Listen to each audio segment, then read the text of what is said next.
ಮೂರನೇ ವಿಷಯ, ಇತ್ತೀಚೆಗೆ ಕೆಲವು ಮಂತ್ರಿಗಳು ಅವರ ಸಚಿವ ಸ್ಥಾನದ ವಿಚಾರದಲ್ಲಿ ಕೆಲಸ ಮಾಡೋದನ್ನು, ಡಿಪಾರ್ಟ್ಮೆಂಟ್ ಕೆಲಸ ಮಾಡೋದನ್ನು ಬಿಟ್ಟುಬಿಟ್ಟಿದ್ದಾರೆ.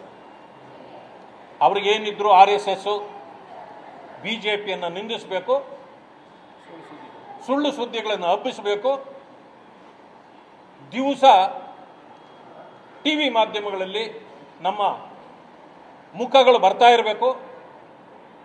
ಇದು ಒಂದು ಗೀಳಿಗೆ ಬಿದ್ದಿದ್ದಾರೆ. ಮಾನ್ಯ ಪ್ರಿಯಾಂಕಾ ಖರ್ಗೆ ಅವರದ್ದು ನೋಡಿದ್ವಿ, ಕಳೆದ ವಾರದಲ್ಲಿ ಹೇಳಿದರು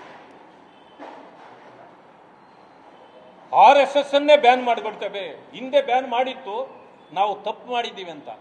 ನೀವು ಹುಟ್ಟೋದಕ್ಕೆ ಮುಂಚೆ ಏನಾನ ಆಗಿತ್ತು ಅಂತ ಒಂದು ಸಾರಿ ತಿಳ್ಕೊಳ್ಳಿ. ನೀವು ಹುಟ್ಟಿದ ಮೇಲೆ RSS ಹುಟ್ಟಿಲ್ಲ. BJP ಅನ್ನೋ ಹೆಸರು ಮಾತ್ರ ನೀವು ಹುಟ್ಟಿದ ಮೇಲೆ ಹುಟ್ಟಿರ್ಬೋದು, ಆದರೆ RSS 100 ವರ್ಷ ಆಗ್ತಾ ಇದೆ. ಅರೆ, ನಿಮ್ಮ ಅಪ್ಪ ಅವ್ರ ಕೈಲಿ ಏನು ಮಾಡೋಕ್ಕಾಗಿಲ್ಲ, ನೆಹರು ಅವ್ರ ಕೈಲಿ ಏನು ಮಾಡೋಕ್ಕಾಗಿಲ್ಲ, ಇಂದಿರಾ ಗಾಂಧಿ ಅವ್ರ ಕೈಲಿ ಏನು ಮಾಡೋಕ್ಕಾಗಿಲ್ಲ. ಒಂದನ್ನು ತಿಳ್ಕೊಳ್ಳಿ ಪ್ರಿಯಾಂಕಾ ಖರ್ಗೆ ಅವರೇ, ಈ ನಿಮ್ಮ ಚಟ ಬಿಟ್ಬಿಡಿ. ನಿಮ್ಮ ಯೋಗ್ಯತೆಗೆ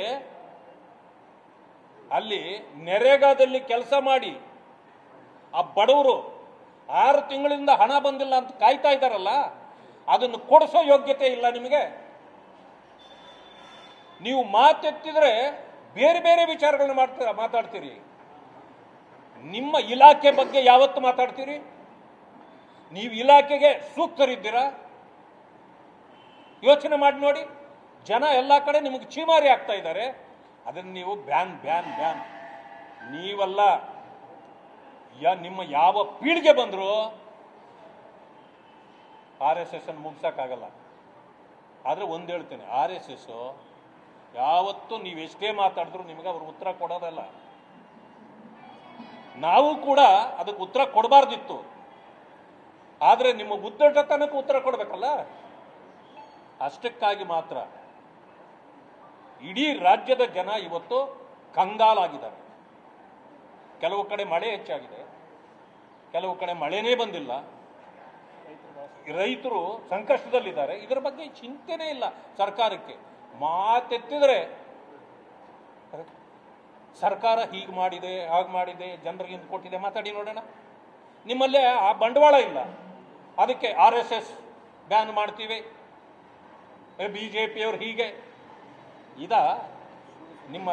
ನಿಮ್ಮ ರಾಜಕೀಯದ ನೀತಿಗಳು. ಆದ್ದರಿಂದ ನಿಮ್ಮ ಉಳುಕುಗಳನ್ನು ಮುಚ್ಚಿಕೊಳ್ಳಲಿಕ್ಕೆ ಅನೇಕ ವಿಚಾರಗಳನ್ನು ಇವತ್ತು ಎತ್ತಿ ತೋರಿಸ್ತಾ ಇದ್ದೀವಿ.